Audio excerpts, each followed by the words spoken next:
And good afternoon, and welcome to, I don't know what we're calling this, Mr. Prosnitz. What's Up Newp live daily update is, Today. yes. What's Up Newp today? Maybe that's what we will call There you it. go. We haven't exactly come up with a name yet. I've thought about What's Up Newp Live, What's Up Newp Video. There's so many different names. Just don't call me late for lunch, right? That's right. That's right. And we kind of kicked this off yesterday. Had a couple great guests, and from the radio business as well as a school superintendent down in Westerly. And I thought we had some great conversations yesterday. Yeah, I do. And I think Mark Garso, who was the superintendent of schools in Westerly, much of what he said is what I think are the sentiments around Rhode Island. The thing I took away from it was the uncertainty that's still out there among educators about what's going on, what it's going to take for them to get whatever is happening. And so good conversation. And then Chris DePaula, who has been in radio for a long time in Rhode Island, owns WBLQ down in Westerly. It's always nice to try and understand what motivates somebody to do that. He certainly could be in another profession, probably making a lot more money. But here he is dedicated to a small radio station that provides some critical coverage for a community. So, good conversations yesterday. And if you missed any of them, the nice thing is you can watch them live. You can interact. There are a comments section. You can drop your comments in there, your thoughts, questions, guest ideas, anything like that. You can go and watch it immediately back on our website, back on YouTube, back on our Facebook page. Share it with friends, family, loved ones, and enemies, anybody. And it's fun, And what we want to do is kind of give you our take on what's happening. And what I will do first off here is we are going to be joined in just a short while here by John Harlow, who works for NBBJ, who has been working on the North End Urban Plan for Newport. And Newport's North End Urban Plan, they've been working on this for several months. Obviously, they've had some challenges with COVID-19 and gathering people, but they put out a presentation back on last Thursday, July 30th. And he's going to join us to let people know, about the presentation, if you want to provide feedback, what the next steps are in that presentation. So it'll be a great discussion with him today. One of the things I wanted to do is bring this up and talk and just give a little bit of an update on some of the data that just came down from the Rhode Island Department of Health. And we will see, and it does work. Look at that every now and then. And, what a country. This COVID data just came down, and I think it's important. I'll show you this before I get to one of the things I wanted to bring up. 53 new positive cases. We have 2.1% positive prior day. We're up to 1,010 total fatalities, 80 people hospitalized. Our 3-day average of people hospitalized is 78. So that is what, and let's just look to see here. We are, and we're just waiting for it to update. They usually update the data by town and city on Wednesdays, so look for that tomorrow. But some very interesting. Anything that stands out there, Mr. Prosnitz?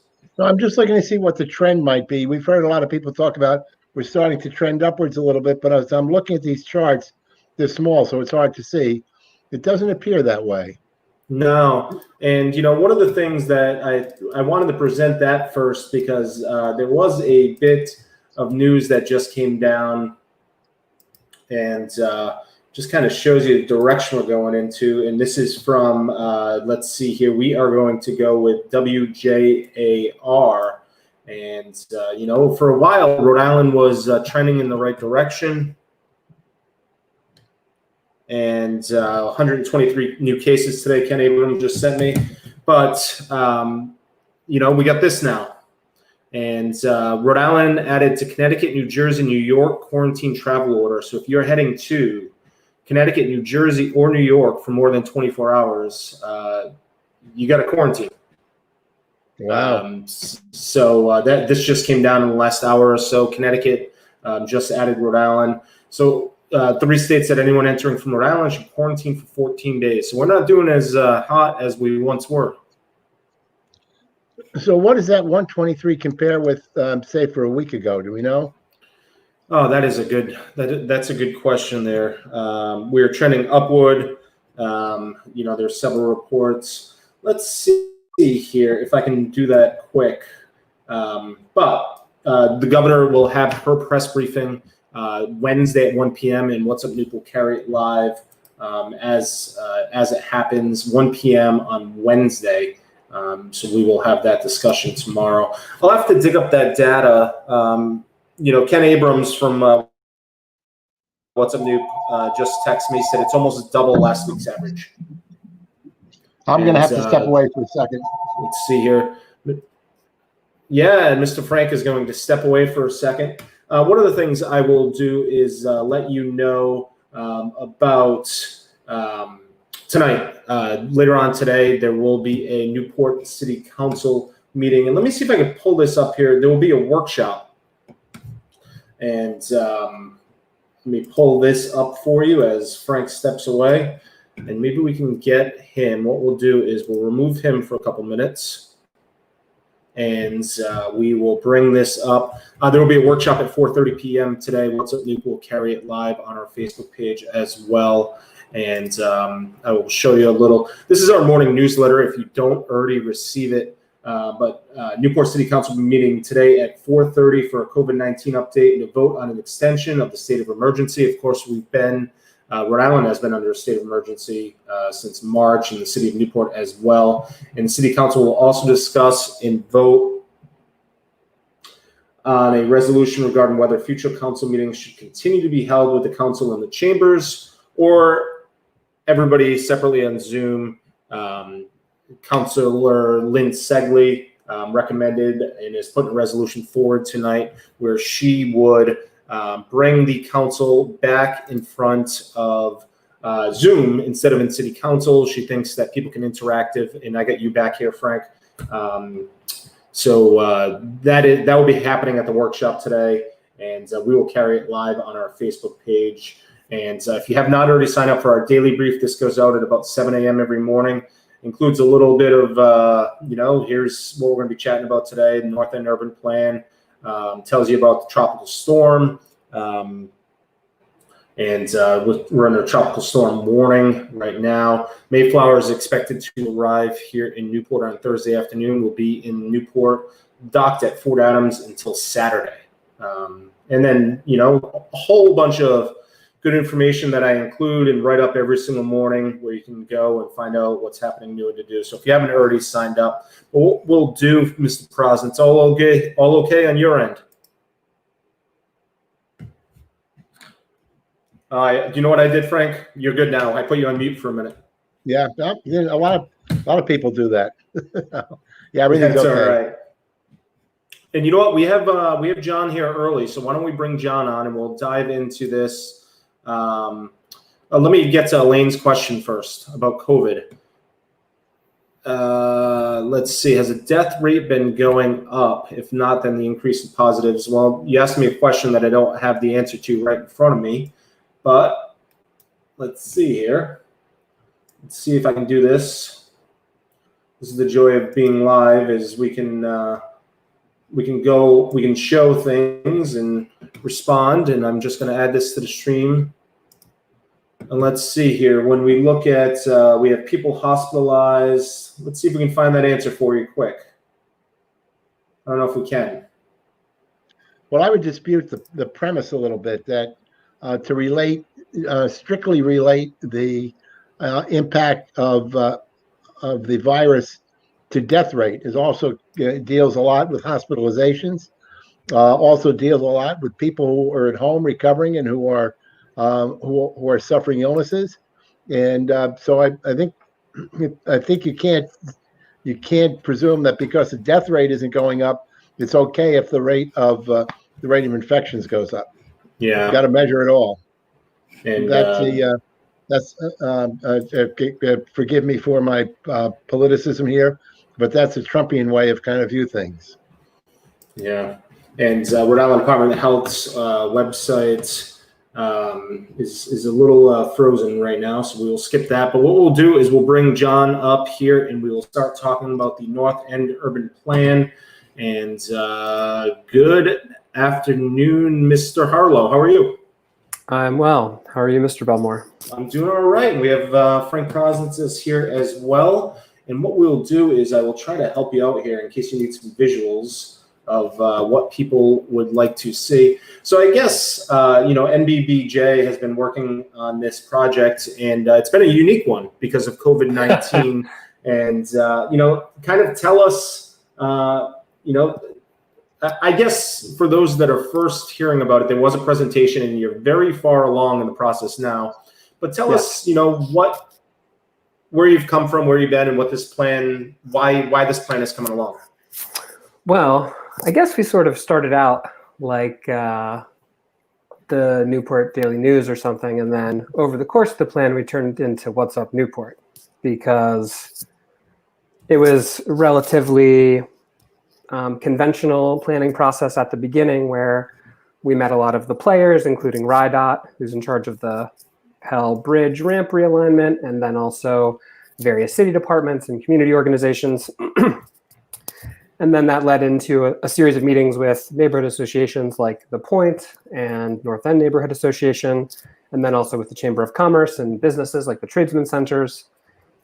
And then we reached this state of emergency situation where, as we were planning for a second in-person event to follow up on our first one, which was at the Met School and drew out about 150 Newporters, we had to move everything quite rapidly online.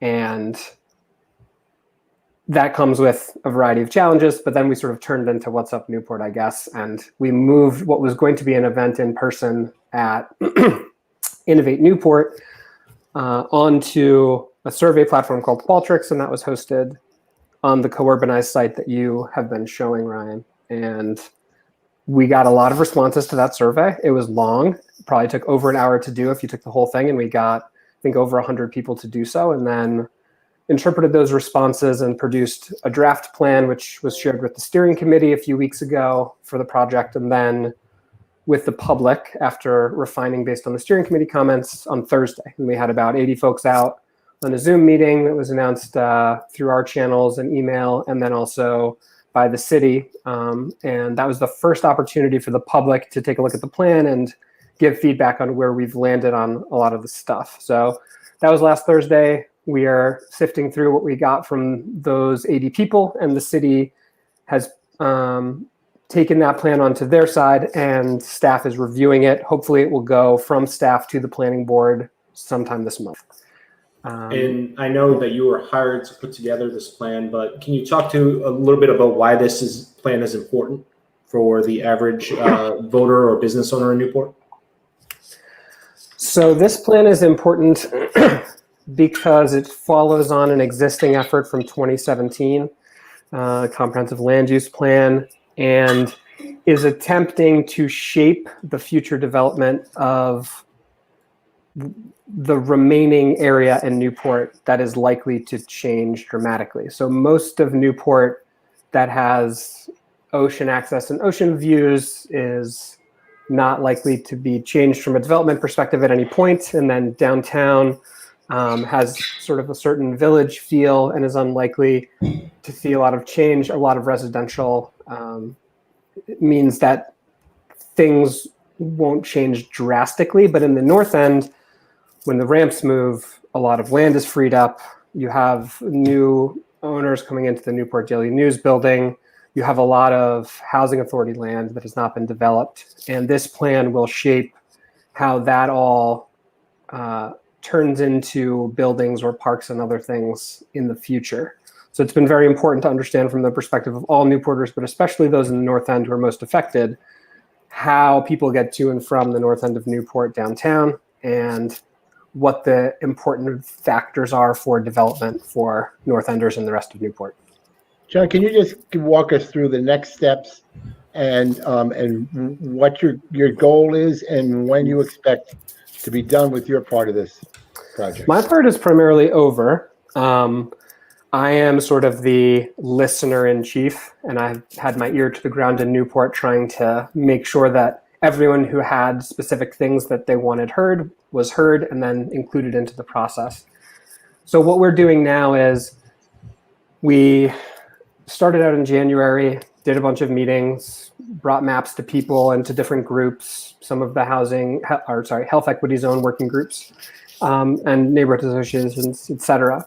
And then that culminated in our first in-person event. We were going to do a second one, but that had to happen online. And now that we've done the second one online and analyzed all those results, and we have all of the maps and notes and pictures from the walking tours that we did and all of the other earlier activities of the plan, we've produced this draft, which the city now has and which is channeling to the planning board. So most decisions have been made at this point, but if people are taking a look at the plan on the co-urbanized site, and maybe Ryan, you can sort of go to the co-urbanized site on the info tab and just show people down in the information and plan section where they can find the video and the presentation that was given last Thursday.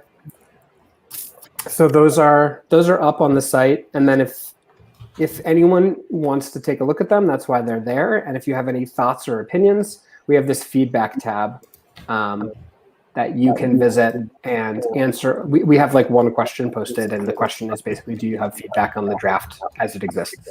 So barring any major changes, that process will proceed from staff receiving the document to placing it with the planning board, and then they will approve that. Separately, there's a zoning process, which is moving, and that will go to council. So eventually the new zoning will arrive at council, and also the plan from the planning board will arrive at council. And I believe they will be packaged together as an addendum to the urban plan for the city.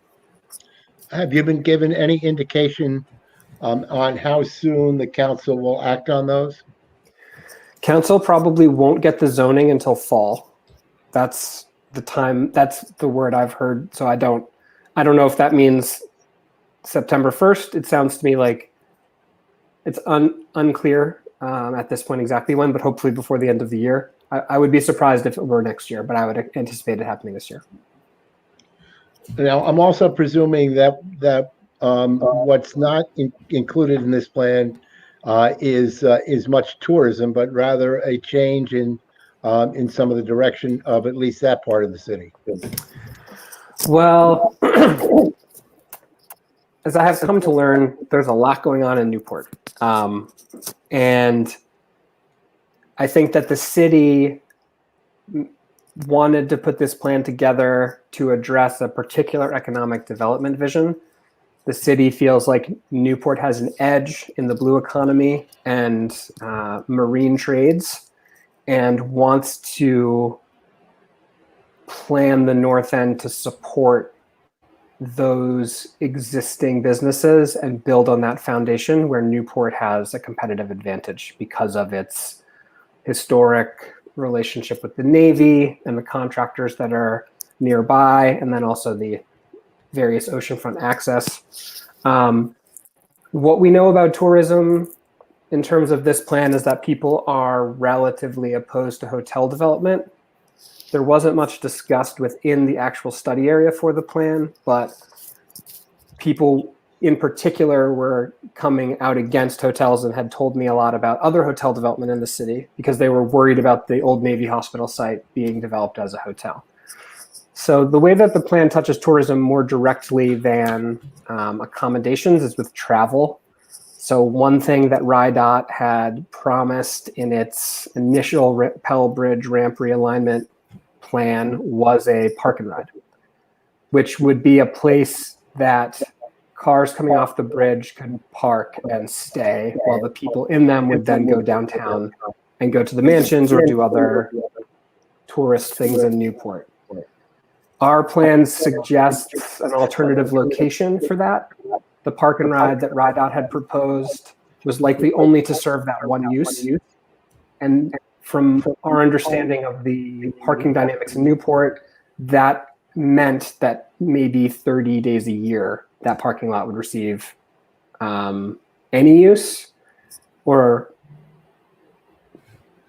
much use, and that it would be under capacity on those days or over capacity. So basically, RIDOT is proposing a parking lot which does not have enough space for the busiest Newport days, but for many days, probably over 300 a year, wouldn't get much use at all. And what we propose instead is to place that park and ride in a location where it can serve multiple uses. So if there is a development that happens on one of the parcels freed up by the ramp realignment, and that development has retail or housing, that a larger parking lot there could serve those uses as well as the parking ride idea, and thereby the land is more efficiently used. So it's not a used parking lot 30 days a year and otherwise just asphalt for 300. Sorry if that's long-winded. No, that's fine. How would your plan impact the proposals that Carpianato have for the former casino property? Well, the plan, not to be overly technical, the plan and the zoning are two separate issues. And the zoning will include, or at least the last draft I saw, includes what's called a base zone and then this other thing called a float zone. The idea behind this is that the base zoning is relatively restrictive in terms of aligning development with what the city wants.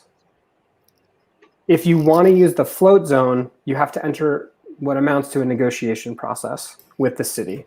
And what is likely to happen is that the Carpianato group will enter a negotiation with the city where the city tries to convince them to conform as much as possible with the base zoning, but negotiates with some of Carpianato's priorities in exchange for some type of community benefits, which could be a park on site or a bike path that goes through there or height reductions or something else. I have not been in any meetings with the Carpianato group, but the process is intended to work in that way. You called yourself a chief listener, John. What are you hearing since your presentation last Thursday? That people didn't know about the meeting. Well, okay. How about the presentation? What are you hearing about? People are saying the presentation was good, that they couldn't see the maps as well as they would like, which I think we did a relatively successful job of moving from in-person online, especially with the timeline we had. I do think that the online visuals suffer, especially in presentation format. I think when the people took the survey, they had the chance to zoom in on the maps more, but in presentation, it's hard. So mostly what I heard was that people wanted to look at them themselves, and now that they're up on the Corbinized site as well as the video, hopefully people will watch that and get a better sense than might have been possible on like a screen the size you're looking at me with a big map in the background. How has the coronavirus impacted your process? And do you also believe that it is giving the city a little more focus on non-tourism events, more balance in terms of the business and industry in the city? I mean, we printed a couple hundred bilingual flyers for our event at Innovate Newport that, I was on a phone call on a Friday with the planning office saying, we need to decide right now if this is canceled or not, because I'm about to put these things all over town and people need to know and are asking me like, is this really happening? So, the state of emergency was declared. We decided that an in-person event was not safe and followed state and CDC guidelines in canceling it. And then we spent all the time we had between making that decision on a Friday and the Tuesday event itself, making sure that people weren't going to show up in person, and then also taking all of the materials which we had planned to print and moving them into this survey software for which we had to purchase a separate license that we had not previously had. And we needed to do a variety of tests and make sure that the images and all of the maps were the correct resolution and not too large to upload to the platform. I mean, coronavirus moved something that was an entirely prepared, like ready to go event from, instead of printing all those things, we had to basically rebuild it from the ground up. So that changed it a lot. What was the second part of the question about how the city is responding? The second part of the question is, I know there's been a lot of talk in the city that there needs to be more diversification in the kinds of business and industry in the city. It doesn't have to be a feeling maybe it's too much tourism oriented. Has the coronavirus, and we see what's happened to tourism in the city, has the coronavirus done anything to, in fact, reinforce that? I'm not privy to any such conversations in the city, mostly since coronavirus took over the public sector in terms of like focus. That has been happening in a separate track. I can say that the plan is not a plan. The plan that we tried to build was one that accepts Newport's tourism economy and attempts to augment that with something situated in the marine trades. Any conversations about the economic mix beyond that, I haven't been part of. John, you're asking for feedback now, and of course I want to show people the website again and where to give feedback here. How much you anticipate feedback will change the presentation that you presented last Thursday? Depends on what the feedback is. So if the feedback is you completely ignored this one intersection and it should receive a signal and a large intervention of some kind from a planning perspective, that's unlikely at this point to move. Admittedly, even before the coronavirus pandemic, this process was accelerated for an ideal planning process. I think we did a good job getting out on the ground and meeting a lot of Newporters, interacting with many of the key organizations in the city. So I feel comfortable with the amount of input we received. I would also argue that keeping the online forum open for 2 months and receiving so many like complete responses is probably more focused effort on plan input than we could have gotten in one in-person event. So arguably the data we collected from Newporters about their priorities for the plan is better in this scenario than it might have been having just done the in-person meeting. Just to give you a little feedback here, John, I'm a North End resident and took the survey. I thought it was a good online experience. So not a paid spokesperson there. And Elaine has one more follow-up question. Is the city receptive to the plan? How soon will execution begin? 3 years, 5 years, or more? The city is receptive to the plan. They have shaped it to a large degree through the RFP and other things. I think they're getting something similar to what they had hoped for. I think execution will begin at different times for different things.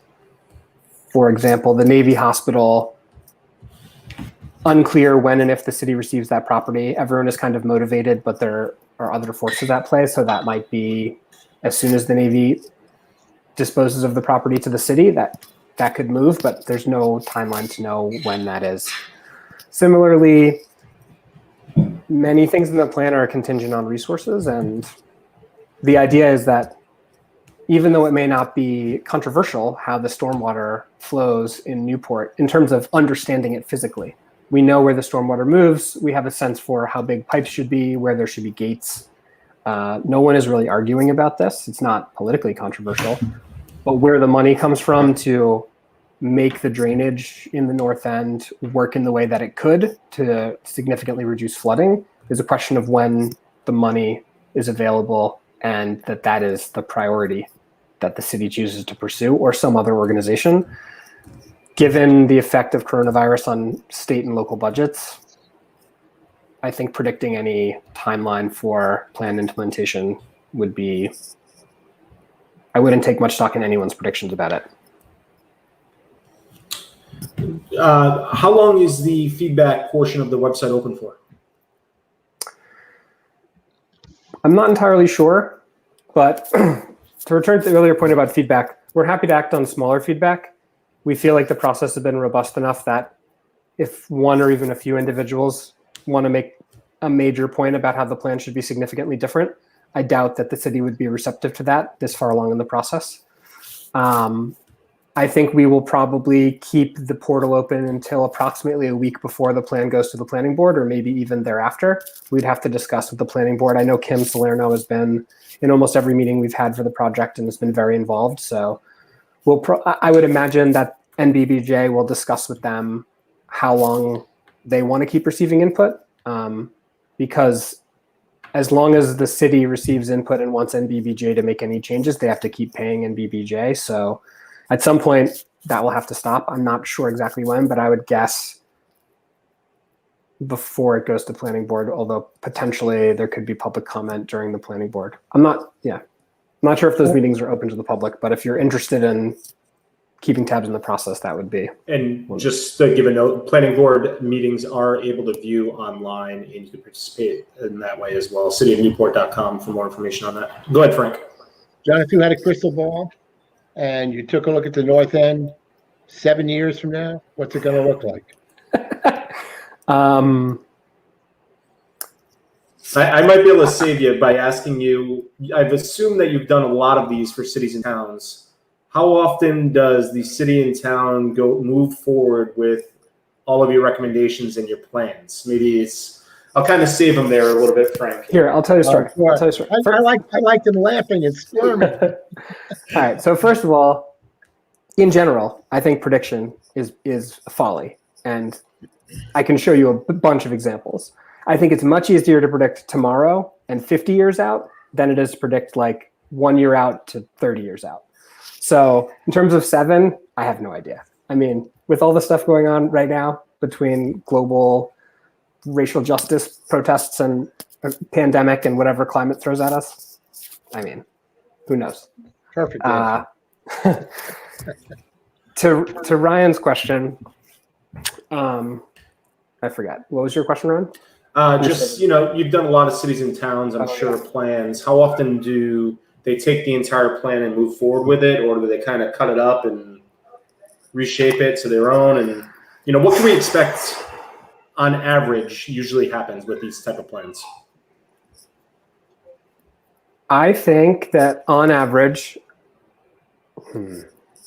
what happens to plans is they go on a desk or shelf somewhere. They're called shelf plans. I mean, that's what urban planning is as a profession. These things go on shelves. People maybe do or do not use them. I have not been doing this long enough to go back to a city 20 years later and see what's what, but I can tell you that when I worked in Phoenix on Reinvent Phoenix, we were doing a rezoning process around the light rail. And we worked pretty extensively with the refugee community there, I believe from Somalia, who was coming from a context in which they had done not gardening, but farming. They were doing like significant agriculture, and the Refugee Council in Phoenix was attempting to find them land to do that type of work. In our plan, we indicated the potential for that to happen, but no one had any like money or resources or anything. But I was at a happy hour like 3 or 5 years later and met someone, and I was like, oh, how'd you get here? And they're like, I work for this construction company and this and that. And then I come to find out that they had paid for a farmer's market stall set up on that property we had indicated that was now doing weekly like farm to market sales for this refugee community, which is to say some of the things that I think are least likely end up happening, and other things just sort of slip away or become replaced by technological change or something else. The best thing you can do if you really care is go to the meetings Ryan's talking about and make the planning board feel watched and that you have priorities.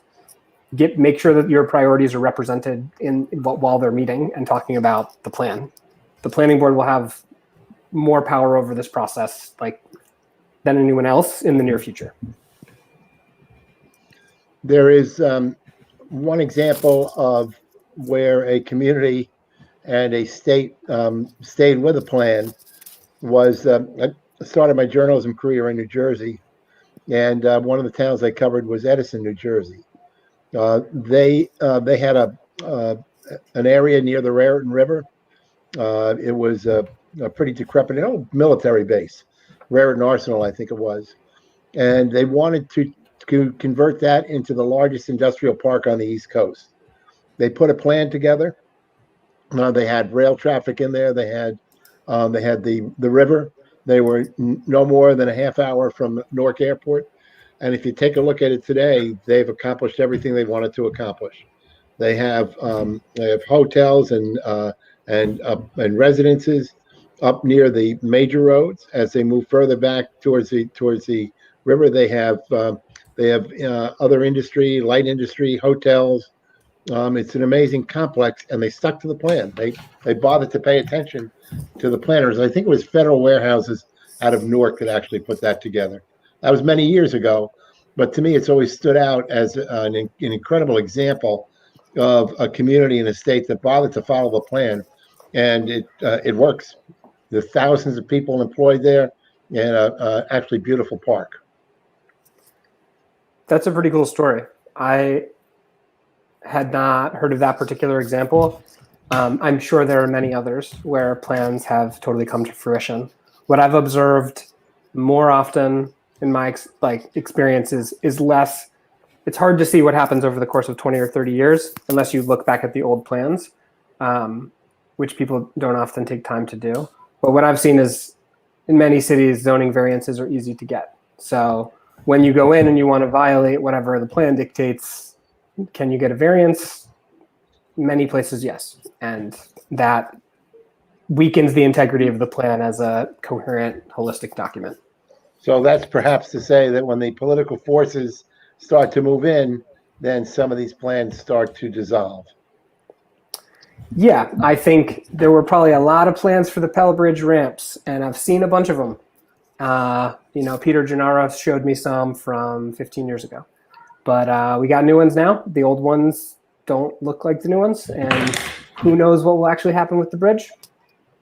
And this is a 68-page plan. And again, here are the process and next steps here that John has been talking about. But if you go to their website, and I'll put that link here on the bottom again, you can go right to the bottom and see the presentation as well as the plans.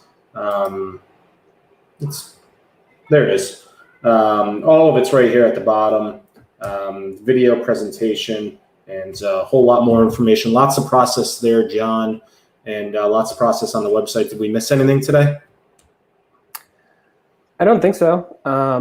I appreciate you bringing me on and highlighting this opportunity for public input. I do think that if people want to shape the plan in its smaller detail areas, that very open to that as it proceeds towards planning board. I know the city has wanted this to be as open a process as they can manage. And you can provide feedback here. Of course, another way to provide feedback is through your city council member and the planning board as it goes through the process. And again, here it is, submitted to city council, reviewed by planning board, city council, council vote. So we're several months from this being buttoned up.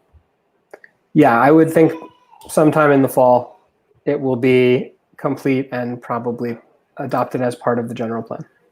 Awesome. And I appreciate it, John. And hopefully we'll see you in Newport. Hopefully after all this work, you'll still come down to Newport and enjoy what the city has to offer. I'll come down for a summer day sometime, for sure. There you go. I'm looking forward to being there when it's a little nicer out than like January through March. There you go. All right, John. Well, we appreciate it. We'll talk to you soon. Okay, nice to meet you, Frank. Thanks for having me around. All right. And that is John Harlow from NBBJ and North End Urban Plan. It's a big project.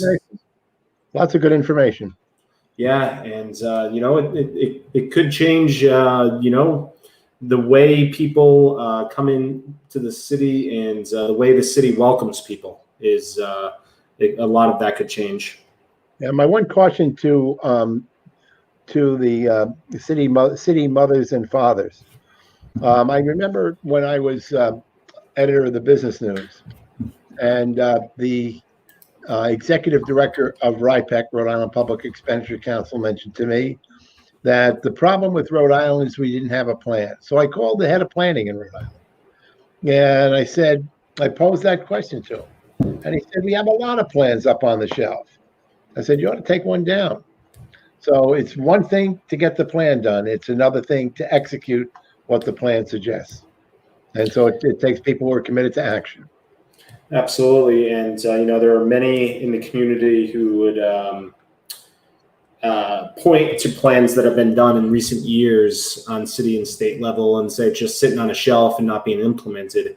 And you hope for all the money and work and feedback, and I'm sure there were volunteers and other people have worked so hard on this that it gets implemented and just doesn't go on a shelf because of COVID or because of tourism or because of anything else that is happening. It all has to, the bridge ramp realignment is going to happen. And, that plan needs to be put in place when that's happening, if not before.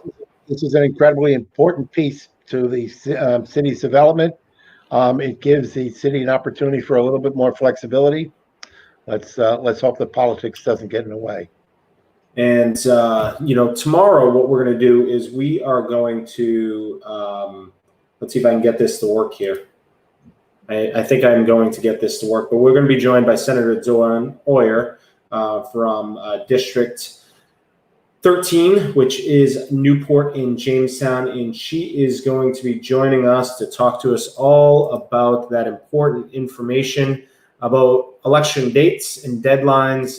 She has been making it her duty to make sure that people know that they need to register to vote if they want to vote in the primary. On September 8th, the mail ballot application deadline is August 18th, and the voter registration deadline is August 9th, which is this upcoming weekend. So you have just a few days left here to go ahead and do that. So statewide primary is Tuesday, September 8th. Of course, you'll be voting in Newport on members of Newport City Council, as well as some other local races. So your voter registration deadline is August 9th. So it's this week. And you can go to votesosri.gov and to learn more about that. So Dawn will join us tomorrow. She has been trying to make it her spring, well, I guess it's summer, her summer goal of making sure that people understand, because obviously we did all mail-in ballots for the presidential primary. And now, coming up for the primary, you're going to go back to your normal choices of mail-in ballots, or you're going to be going to a voting booth this September 8th. So important stuff. And I know we've reached out to Secretary of State Nellie Gorbea and have invited her on as well. And hopefully she comes on. And important voting information, incredibly important. It sure is. So Dawn will join us for a portion of this program or show, whatever we do here to provide information tomorrow. Great. It's been, they were great today. We had a good show tomorrow, and we're going to keep it up. Awesome.